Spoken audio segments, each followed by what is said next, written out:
It's Saturday, the 12th of December 2020. It's happy Jamhuri Day to all Kenyans. And of course, it is the day that Kenya gained independence sometime in 1963 after officially joining Commonwealth and becoming a republic. And the celebrations today were a bit different from how it's been going down in other previous years following the COVID-19 pandemic that saw that a stadium not filled like before or what we saw last year. And of course, we had a different speech by the President Uhuru Kenyatta addressing different issues from BBI to COVID-19 to the healthcare workers' welfare and of course to the independence of the judiciary. And we have details of that and much more. Tell us where you're watching us from and who you are actually celebrating this day. My name is Purity Museo.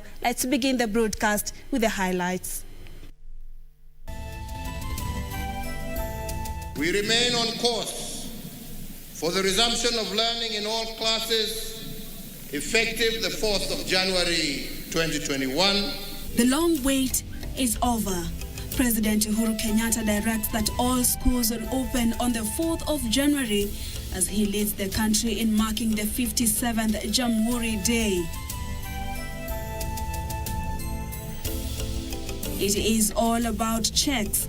President Uhuru Kenyatta fought the judiciary for trying to run away from accountability by opposing an ombudsperson proposal in BBI. Let us exercise caution, more so as we interact with family. As we seek sanctuary in family, let us remember that COVID is real.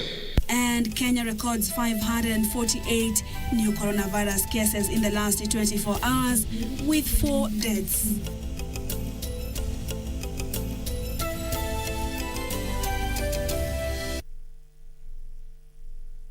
We are live on all our social media platforms, including Twitter, Facebook, and YouTube. Lucy Maura is our sign language interpreter tonight at Purity_Museo and at KBC Channel 1 News. Tell us where you're watching KBC Channel 1 Weekend from. Let's begin our broadcast. And President Uhuru Kenyatta has assured Kenyans that learning at all the institutions of learning will be resumed in the next 3 weeks. The president asked parents and guardians to prepare and facilitate their children to resume learning when schools reopen effective the 4th of January 2021. Speaking at the Nyayo National Stadium when he led the country in marking the 57th Jamhuri Day celebrations, the president at the same time ordered the Ministry of Interior and Coordination of National Government to ensure the directive is adhered to and that all children report back for learning. After spending more than 9 months away from school following the closure of learning institutions in the wake of the COVID-19 pandemic, it is now clear that all learners at all levels will be resuming their normal classes in the next 3 weeks. President Uhuru Kenyatta, while addressing Kenyans during the Jamhuri Day celebrations, ordered parents to prepare learners ahead of the resumption of learning. We remain on course for the resumption of learning in all classes effective the 4th of January 2021, with the safety of our young learners being our top priority. All parents and guardians are required to facilitate their children to resume their learning in January of next year. To ensure compliance with the directive and guarantee that no child remains behind, The Ministry of Interior and Coordination of National Government shall, through all chiefs and assistant chiefs, account for all children within the jurisdiction of those officers and also ensure that all children report back to school in January of 2021. The head of state directed the Ministry of Interior to ensure smooth flow in enrolling all learners. The Ministry of Education is also expected to do a compilation of reports of the details and identities of pupils and students who may fail to return to school. This will encompass learners in primary and secondary schools from both public and private schools. and that the Ministry of Education shall reissue and publicize the education policy on school re-entry so as to facilitate the readmission of all of those who may not be able to report due to pregnancy.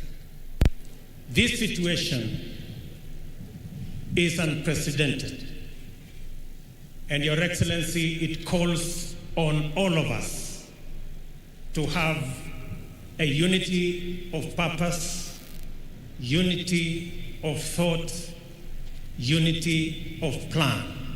In containment of COVID-19 in schools, the President said the Ministry of Education and Health had developed specific protocols and guidelines to facilitate the reopening of all learning institutions. While paying tribute to the country's founding fathers for laying a solid foundation for socio-economic and political development, President Kenyatta said the Big Four agenda builds on the intentions of the previous administration. The President said the Big Four agenda boasts aspirations that run through the country's history, focusing on four intents of the liberation struggle and the aspirations of the nation's founding fathers. He said he has invested on the border movement, whose plan is to build a capital through a ritual of daily savings. The President also said that he was jump-starting the shift from being a country of net consumption to one of net production, while building a holistic base of human capital that is food secure and health assured. As the country marked the 57th Jamhuri Day celebrations amid a pandemic, President Uhuru Kenyatta's message was clear, calling on Kenyans to participate fully in realizing the dreams of those who fought for independence. Kamche Menza for Channel 1 News, Nairobi. And President Uhuru Kenyatta has faulted the judiciary for what he termed as standing on the way of reforms in reference to Chief Justice David Maraga's remarks that the appointment of the Ombudsman should be done by the Judicial Service Commission rather than the President as proposed by the BBI. The head of state insisted that judiciary's checks and balance can only be done fairly by an independent body.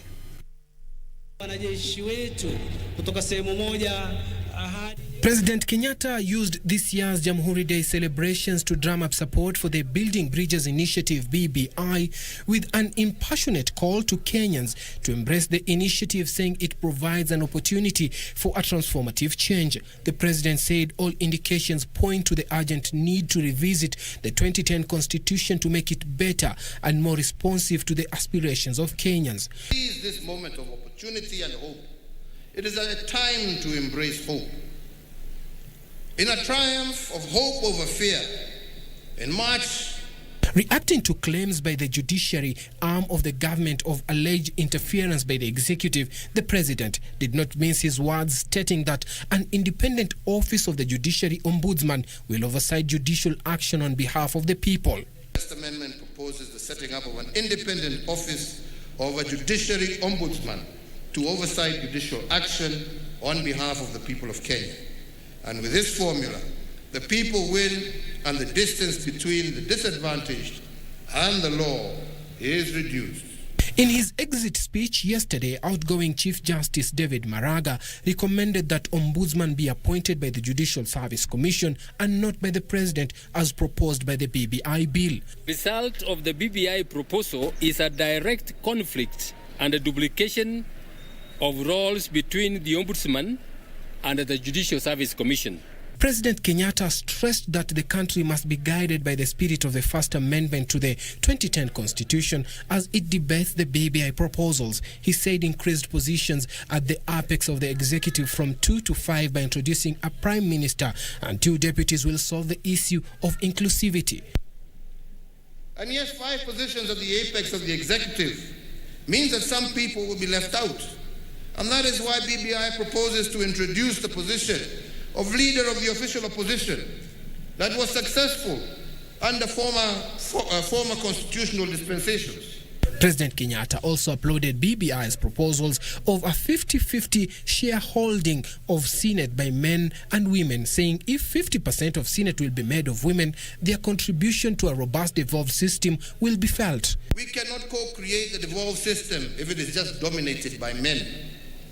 Devolution without women is like a seedless field where nothing grows. And that is why the First Amendment proposes a 50-50 sharing of Senate by men and women. Suleiman Yeri, Channel 1 News. A section of political leaders have called on Kenyans to embrace the national government's agenda on peace and development while attending the 57th Jamhuri Day celebrations. The leaders said the country should unite and help the nation pull through the COVID-19 pandemic. And as Irene Muchuma Odim reports, Kala beautified this year's self-governance celebrations. At the Nyayo National Stadium,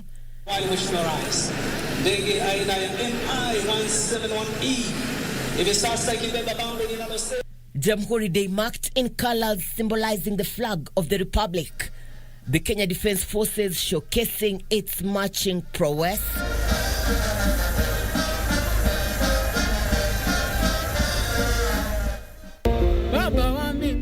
Kenyans attending the event having to undergo the health protocols on COVID-19. Ukiangalia bendera yetu huko juu iko na map yetu ya Kenya. So ni siku yetu yenye tulipata uhuru wa nchi yetu. Ndio sababu nimevaa mavazi yangu ya kila mwaka, huwa navaa hivi nikisherekea. A section of political leaders at the national celebrations called on Kenyans to embrace unity and support the government to deliver on its agenda. The government is going to put more funds in the fight against COVID, and we are hopeful that with other measures, the economy of this country will improve. We have made some strides, especially with devolution.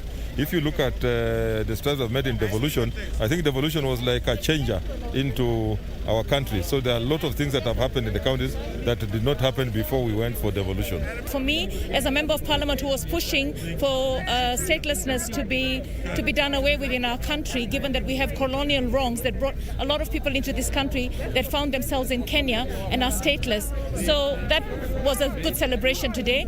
This being the third national celebrations to be held within the COVID-19 pandemic, only 5,000 people were allowed to attend the celebrations at the 30,000 capacity stadium, with county celebrations barred to end the spread of the coronavirus.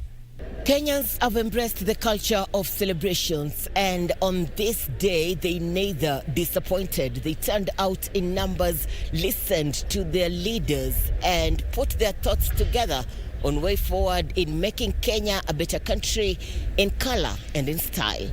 Irene Muchuma Odim, Channel 1 in the county of Nairobi. Wajir County government says it will highly invest in sport activities as tools to fight radicalization and ensure young people are empowered so as not to engage in illegal activities. Elsewhere, students and teachers at Rift Valley Institute of Science and Technology in Nakuru County held an awareness campaign to mark this year's Jamhuri Day celebrations. Timothy Kipnusu with details on how other parts of the country celebrated the 57th Jamhuri Day. Youths have been challenged to consider sports as a profession, bearing in mind thousands of Kenyans who earn millions from sporting activities. Speaking during this year's Jamhuri Day soccer tournament between Halani and Iftin teams, Wajir Governor Mohammed Abdi said his administration will continue investing in upgrading the Wajir Stadium to ensure it has modern facilities and provide a platform for young people to nurture their talents. Tunataka kufanya hiyo stadium iwe ya kisasa, ili vijana yetu kama saa hii tulikuwa naangalia wengine wanashinda kukick kwa sababu ya mchanga. Hiyo itakuwa a thing of the past. Elsewhere, Christmas came early for over 2,700 secondary school students, children, homes and persons with disabilities after Kirinyaga Governor Anne Waiguru flagged off food donations for over 11 secondary school and several children homes in the county. The governor said that the donations, mainly rice, flour and cooking fat, is part of helping the less fortunate enjoy the festive season, particularly due to the effects of COVID-19. We have released food to about 11 schools that have been in operation, the boarding schools, and also to those in our midst who are challenged, like persons with disabilities in our community. So the team of Kirinyaga County Executive and their CEOs and directors will be going to the various schools to distribute this food today. Back to the city, the usual busy Uhuru Park here in Nairobi was literally deserted, with traders recording low business. The number of revelers visiting the recreational facilities was minimal compared to the previous years. This has been attributed to the COVID-19 pandemic that has ravaged world economies. Mambo itabadilika labda hii corona ikiisha, lakini kama bado iko itabidi tu tuvumilie hivyo tu, lakini tuna hope mambo itakuwa poa. Hii Jamhuri imetuaffect kidogo, customer wako angarau tupate masiwa ya kila siku, na tunaomba serikali isifunge. COVID-19 rule. Finally, following the suspension of Jamhuri Day celebrations in the counties due to the ravaging COVID-19 pandemic, students and teachers at Rift Valley Institute of Science and Technology who would have spent the day at Afra Stadium instead embarked on an awareness campaign. Armed with banners and placards, the college community braved scorching sun and dusty roads as they walked for kilometers, sensitizing Rongai residents on safety measures to curb the spread of the dreaded virus. Wakati imefika ya kwenda kusalimia wazazi kulingana na mpango ya masomo, na ni vyema wajikinge vizuri na wajue kwamba wakati wa kusafiri watumie barakoa, kwa sababu akipeleka corona kwao nyumbani ni kama live bullet kwa wazazi, kwa majirani, wa kila mtu. Timothy Kipnusu for Channel 1 News. And Ferres Otori and Dennis Onyino, you're saying you're tuned in from Eldoret. Mukansi Albert Luvembe tuned in as well. Thank you, Norman Kipngetich. Happy Jamhuri Day to you as well. Bobo Wino, you're watching from Manyata, Konambaya in Kisumu.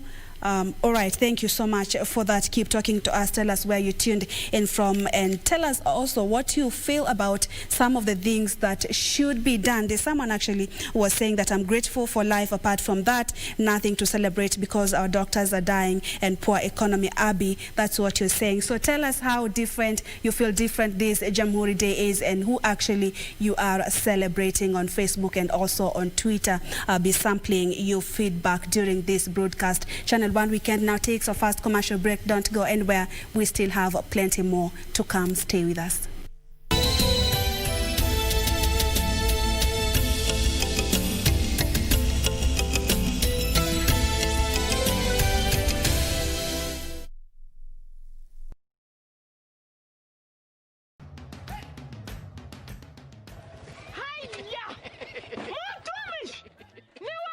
Ni mimi. Ulitoa pikipiki? Mulitani sitaomoka. Ni yako. Hii nduti ni yangu. Niliwahi pale Quickbit. Quickbit? Quickbit imekuja kusaidia wananchi kama sisi. Nilinunua 399 shillings. Juu nilikuwa the lowest unique bidder.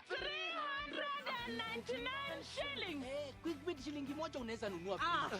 Shilingi mbili unaweza nunua microwave. Shilingi tano unaweza nunua hata gari.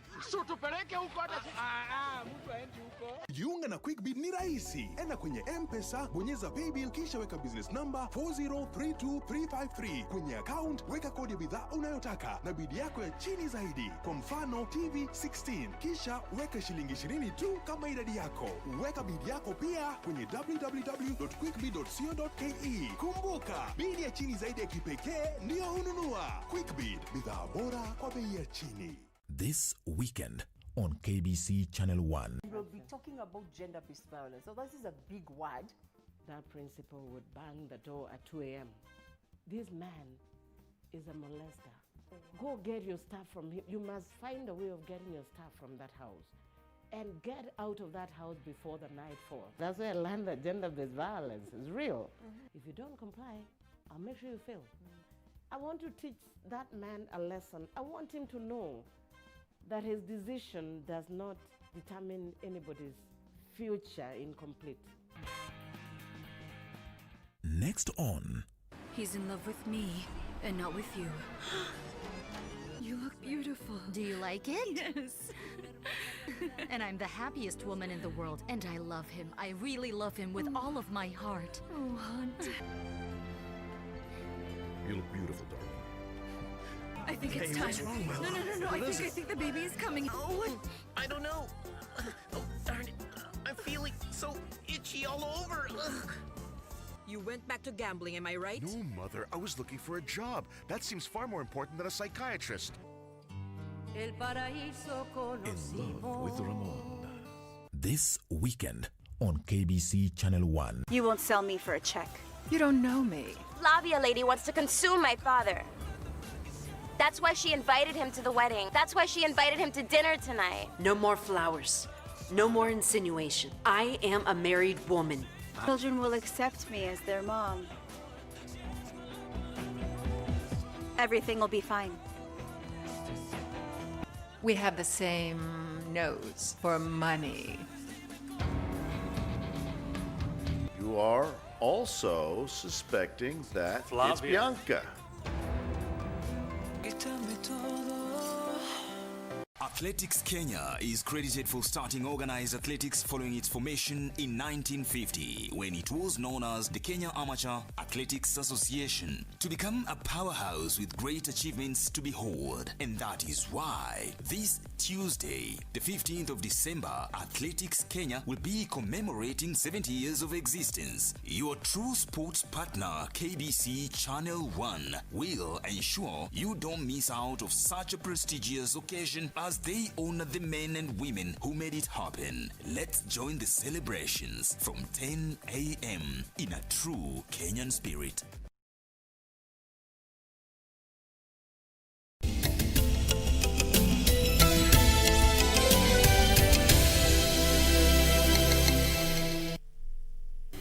Thank you so much for staying tuned. This is Channel 1 Weekend with me, Purity Museo, and Lucy Maura is our sign language interpreter this night.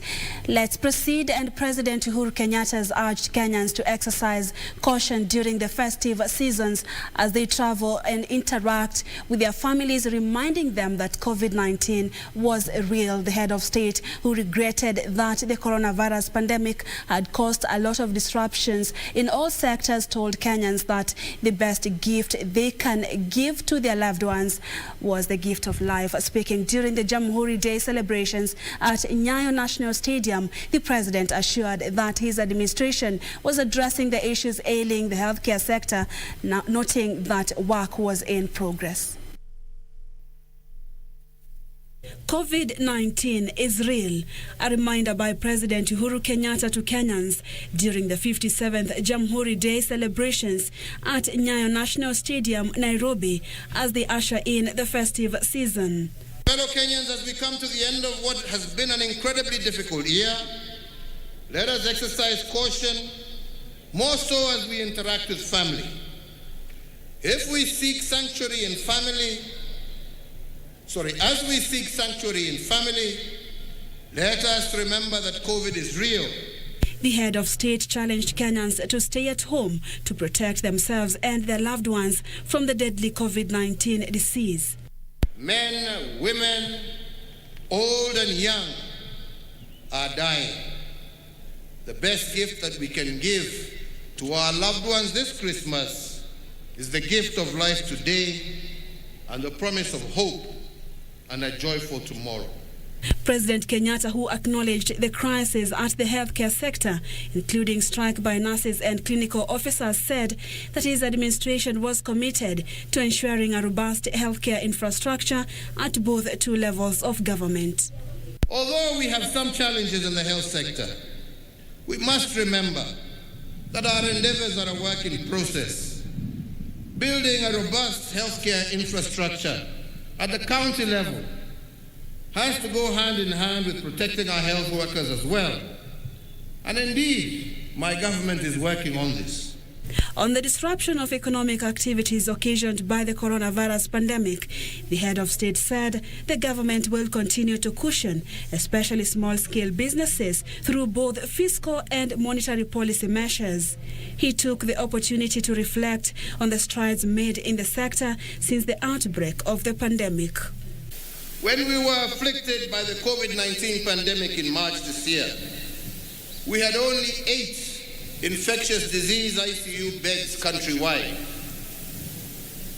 7 days after the first COVID case was discovered, we were able to increase this capacity to 60.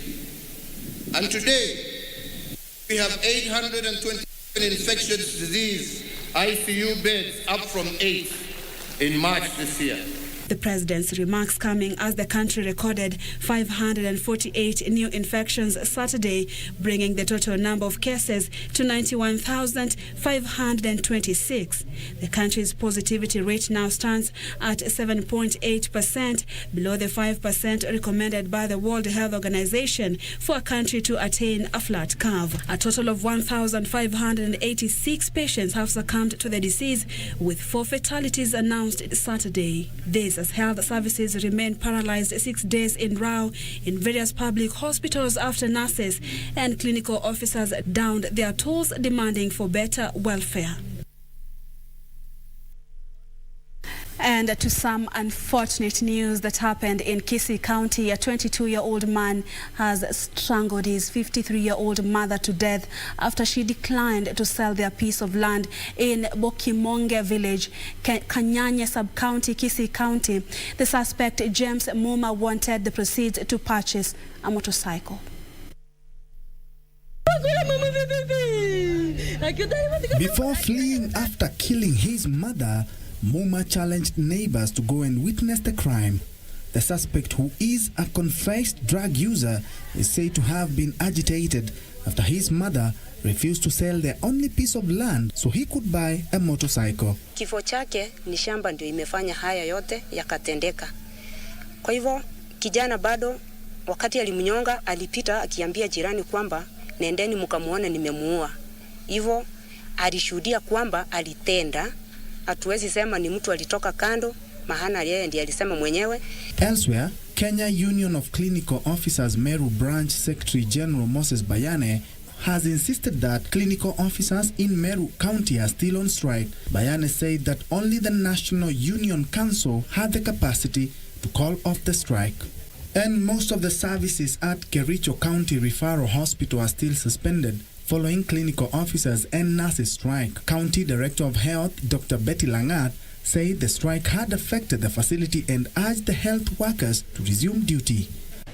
And as a county, we are in discussion with the unions to see whether we can get our staff coming back.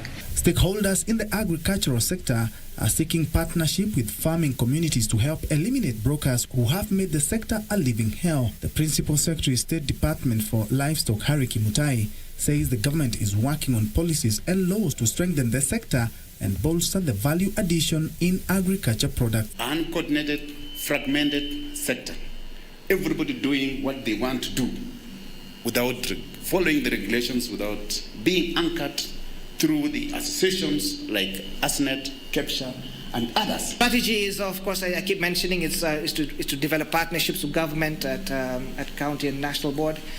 We were too fragmented as an organization. You won't believe there was we counted 400 different BMOs in this sector, and that's the ones we knew about. There's so many others that as time goes on, we're beginning to find them and learn about them, what they do. And the ones that are weaker, we're trying to encourage them and grow them. Finally, Mukurweini Wakulima Daily Cooperative Chairman Muhika Mutai has called on county governments to initiate a program of giving milk to nursery school children to boost milk prices and benefit farmers. He said the cooperative was offering very competitive milk prices to farmers compared to other creameries in the region. I wish county governments could hear our appeal. Because these are the same people, the same farmers, the same Wajiko, they call them Wajiko, who are voting for them. When there is glut period, the prices drop. and they don't commensurate the production costs and the selling costs. Production cost becomes more. For Channel 1 News, I'm Ben Troinjue. The Minister of Tourism has launched the Amboseli Ecosystem Management Plan to curb the numerous human-wildlife conflicts in the area. Tourism Cabinet Secretary Najib Balala said all concerned stakeholders, especially landowners, have been taken on board to ensure the prized national park is secured. Amboseli National Park. The beautiful, the panoramic speak volume on the rich flora and fauna in this county. Is based on the need to conserve this national game that the Ministry of Tourism is doing all that is possible to ensure that Amboseli lives to its billing. To secure the park that has seen human encroachment for agriculture, the Ministry of Tourism has launched 10 years integrated plan to curb human-wildlife conflicts resulting from such activities. In the plan, all human activities within or along migratory routes are now prohibited to facilitate and maintain wildlife habitat connectivity. Speaking at Amboseli during the launch of the management plan, Tourism Cabinet Secretary Najib Balala said the redefined land use and zoning is critical in safeguarding the future of the park. It is a participatory management plan which involves the community. The community have agreed which are the parts of corridors and which are the parts for land use for other items. So the most important thing is that when there is a change in the next 10 years, it cannot be happening and they'll not be getting any approval because we have all agreed this is the way we are going. Kenya Wildlife Services Director General John Waweru says measures have been put in place to ensure landowners benefit from ecosystem conservation and clearly spell out coexistence guidelines that address any interruptions. Ecosystem and the park plans that have outlined the conservation issues will address urgently the need to maintain integrity of the park, Amboseli National Park, and its ecosystem.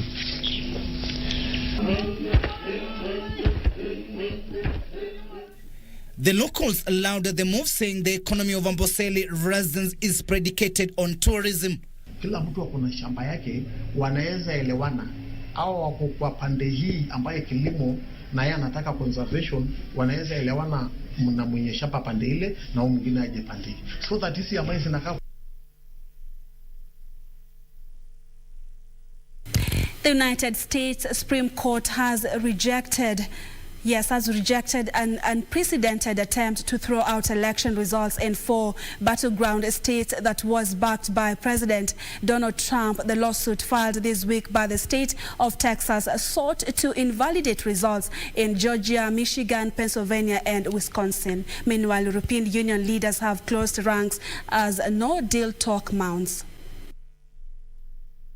The United States Supreme Court has rejected a long-shot lawsuit filed by Texas and backed by President Donald Trump to challenge the presidential election results, effectively dealing Trump another blow in multiple failed attempts to overturn Joe Biden's victory. In its decision on Friday, the Supreme Court said it denied Texas' motion for leave to file a complaint about vote tallies in Pennsylvania and 3 other U.S. states for lack of standing under the U.S. Constitution. Meanwhile, Boris Johnson's declaration that he will go to Paris, travel to Berlin, do whatever it takes to reach a deal was quietly rebuffed again by the EU on Friday. Climate change, COVID relations with Turkey, they all featured prominently at the summit. Brexit was hardly mentioned. Elsewhere, Mexico has become the fourth country to approve the emergency use of Pfizer-BioNTech COVID-19 vaccine. The United Kingdom, Bahrain and Canada have already approved the vaccine, while the United States Food and Drug Administration also authorized its emergency use on Friday. Finally, South Korea has recorded a new high in the number of coronavirus cases, with 950 infections announced on Saturday. President Moon Jae-in said the country was facing an emergency situation and vowed to strengthen testing and tracing in response. Most of the new cases have been in the capital Seoul and the surrounding areas.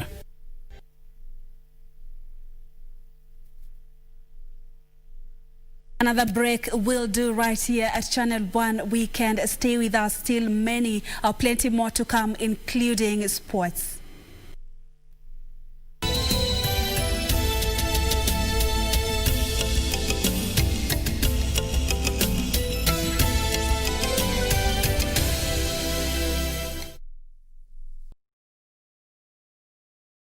When the world changed, it made us go back to the simple joys and love the little things even more, like serving up your best, eating together, and sharing more. Now, we'll take nothing for granted and always remember to taste the simple joys.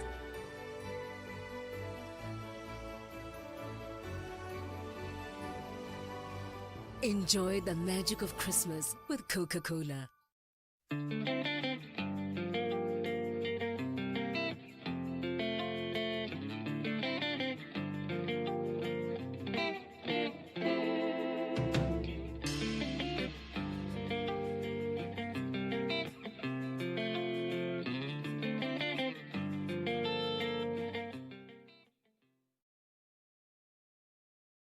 This weekend on KBC Channel 1. Lakini kitu gani mimi uje sikuelewi ujue. Musa unaletea bwana toa kichwa hicho. Kuwa na subra. Sisi tuko upande wa kina Sule. Sule mwanangu. Huyu Sule mmoja huyu. Unajua kama nakupata pata. Nakwambia mimi leo ningeua. Wewe hebu twende pole. Kufanyika nini sasa? Yule mnoko yule mzee yule sijua nyumba 10. Sanzuka nakwambia ametia show. Mzee lakini utafuta nini? Nakwambia hivyo ametia show. Hapa rudi mtu kazi nishasema. Wewe ulipewa jini wewe. Sasa rudi ukapoe matatu wewe. Hey. Mimi nitarudi. Alafu mimi nampenda Yusufu, siwezi kambali na yeye.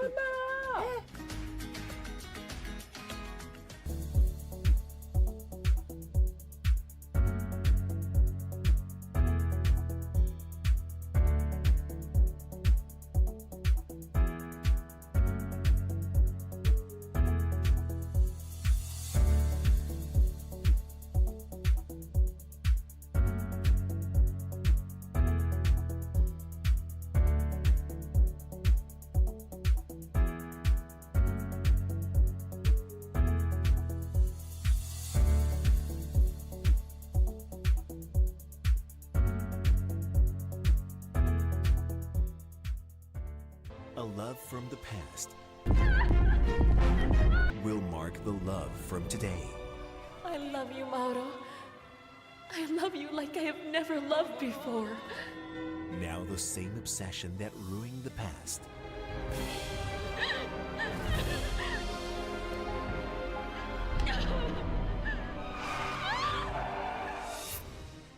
will try to destroy the present. Only this time, love will have more than one obstacle ahead. I need a doctor to tend to her right away. Please, miss. A doctor. Call a doctor. Loving you is all I want. Athletics Kenya is credited for starting organized athletics following its formation in 1950, when it was known as the Kenya Amateur Athletics Association, to become a powerhouse with great achievements to behold. And that is why this Tuesday, the 15th of December, Athletics Kenya will be commemorating 70 years of existence. Your true sports partner, KBC Channel 1, will ensure you don't miss out of such a prestigious occasion as they honor the men and women who made it happen. Let's join the celebrations from 10 a.m. in a true Kenyan spirit.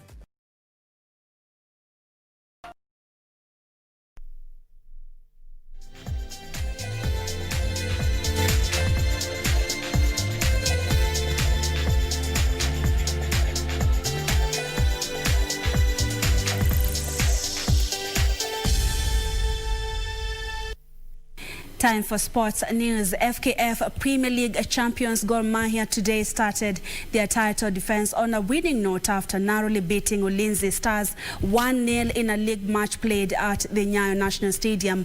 AFC Leopards recorded their third straight win of the season to move to the top of the standings, while Tusker also earned 3 points against Western Stima. Kariobangi Sharks played to a 2-2 draw with Bidco United. AFC Leopards have moved to the top of the FKF Premier League standings after beating Sofapaka 3-0 in one of the 4 league matches played today across the country. After a goalless first half, Elvis Rupia netted a hat-trick to hand Leopards their third straight win of the season, moving them to the top of the table with 9 points.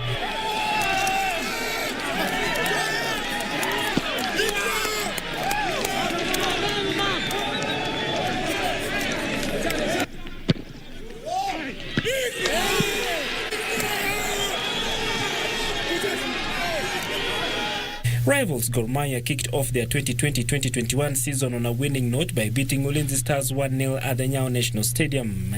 Kariobangi Sharks were held to a 2-2 draw by Bidco United, while Tusker FC humiliated Western Stima 5-2.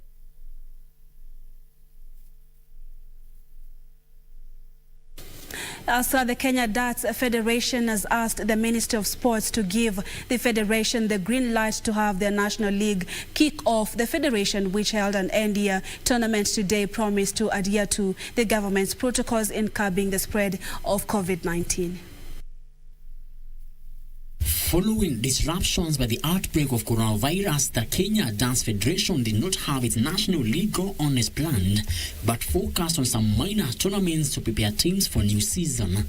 The Federation held the 3rd edition of Magereza Cup at Nairobi West Prisons that brought together 10 teams that feature in top-tier league. Hosts Magereza had an exemplary performance in Group A after claiming a 9-1 points win over APTC before registering a similar result against Njaidaini. The team claimed victory against Mang team to emerge victorious in Group A.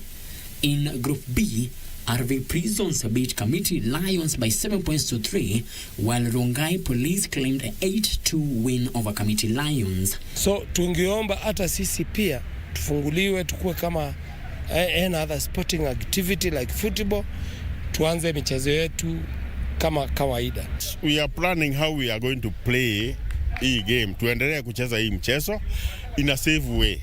So probably tutakuwa tukicheza timu dogo, si timu kubwa. Before tulikuwa tunaingia kwa mchezo kama watu 200-300, lakini tunafikiria vile tunaweza cheza timu dogo. Sponsors this event so that we can bring back our darts participants to continue with their preparation for the league and also for other events. Since the pandemic, what we call the COVID-19, this is the dart event organized by the KDA, but this one is majorly concerned about the Kenya prisons, and it is called the Magereza Cup 2020, and it will be running all over the coming years. We have not had games as we have always had them in yesteryears. This is our 3rd game in this year, and it was a game that was initiated by the Kenya Prison Service to introduce a trophy that will be running through the years. The tournament was aimed at preparing teams for next season's league campaign.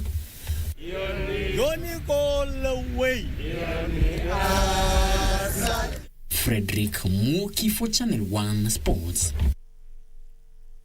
Escalators FC and Small Rangers FC will lock horns tomorrow in the finals of the first edition of Nurdin Hagai Super Cup that kicked off today at Dagoretti North in Nairobi. This is after the teams beat Desai FC and Muslim FC respectively in the semi-finals. 6 teams featured in the first edition of Nurdin Hagai Super Cup that was aimed at sporting and nurturing talent from grassroots levels. Escalators FC will lock horns with Small Rangers FC tomorrow in the finals after sealing a spot following a 1-0 win over Desai FC and Muslim FC respectively. The idea or the theme behind the tournament is citizenship rights through sports. Why do I say this? Because we have realized a number of young people either lack valid documentations or two, never know their rights. So I'm more or less doing a legal aid courtesy of my profession, that is law, and also trying to empower the youth via sports, as you can see behind. So this is one of the future tournaments we want to have. The tournament will be held on an annual basis, with the second edition set to be held on April next year. Meanwhile, the 7th edition of Team Wanyonyi Super Cup that brought together 95 teams culminated today at KBC Grounds. Leeds were crowned men's champions after claiming a 4-2 win over Leverkusen on post-match penalties following a 1-1 draw in regular time.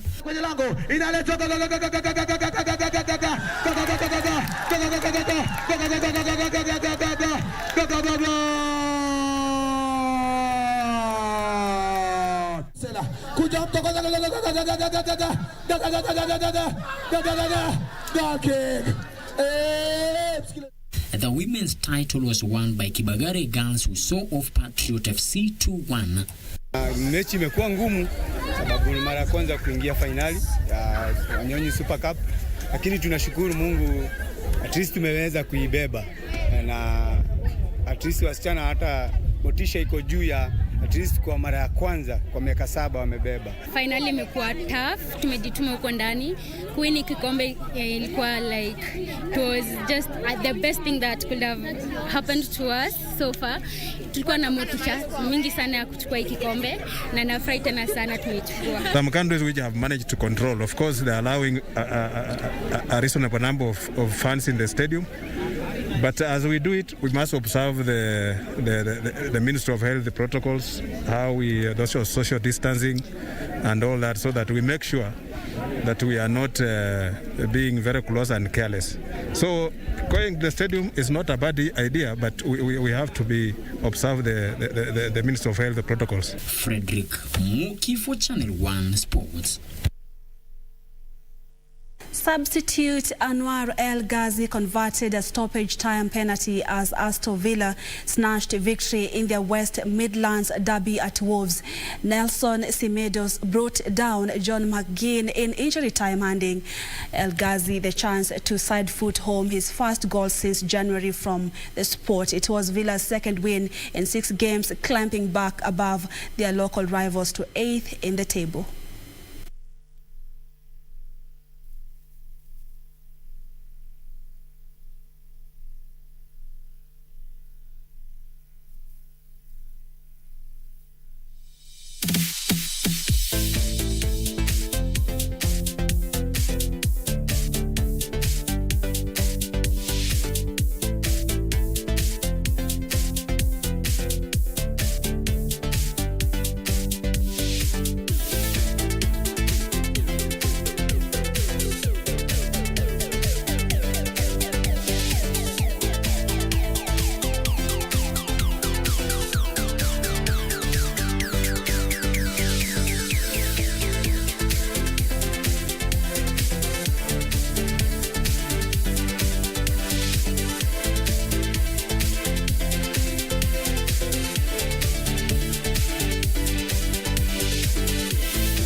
That brings us to the end of Channel 1 Weekend this Saturday night on Facebook. Saidi Peter, you're watching from Malaba with Camila and Rian and Gladys and Daniel. You're also saying you're tuned in.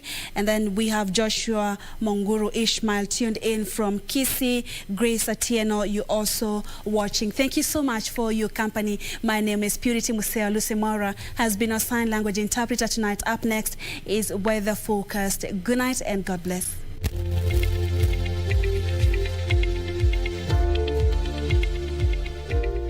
Good evening. My name is Irene Mchuma Odim. Let's do weather, and there are showers over a few places in the county of Nyeri. Kisii and Homa Bay are currently experiencing showers equally over a few places. The northern parts of the country and the southeastern lowlands will tonight be covered with partly cloudy conditions. The coastal strip will experience scattered wet conditions.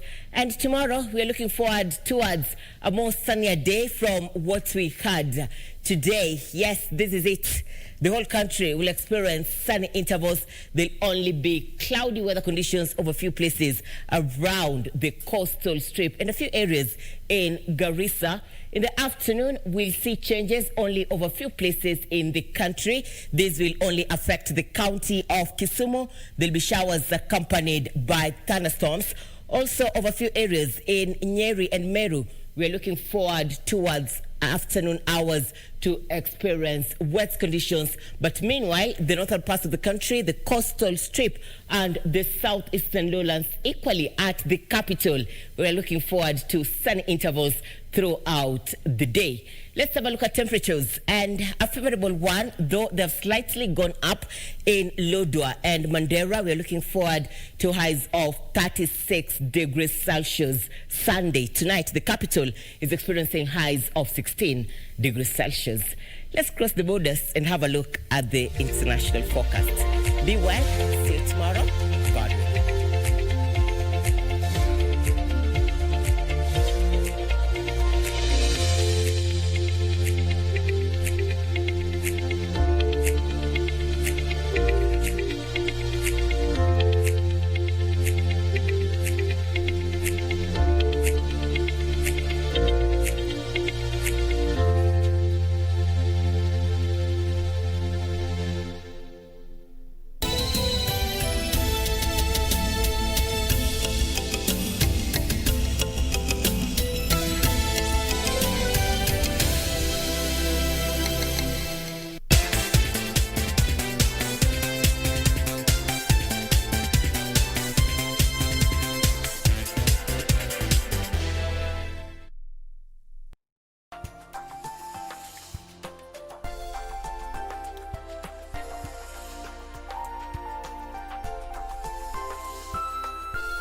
Bwana Yesu asifiwe sana wapendwa.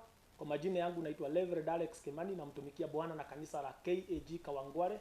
Unapoenda on your way to Kabiria Satellite pale karibu na Durarua, ukienda pale police station, na niko hapa niweze kuwaletea neno fupi la Bwana, na nataka kuongea kuhusu kuna Mungu aliye mbinguni. Nataka tuweze kusoma neno la Bwana katika kitabu cha Daniel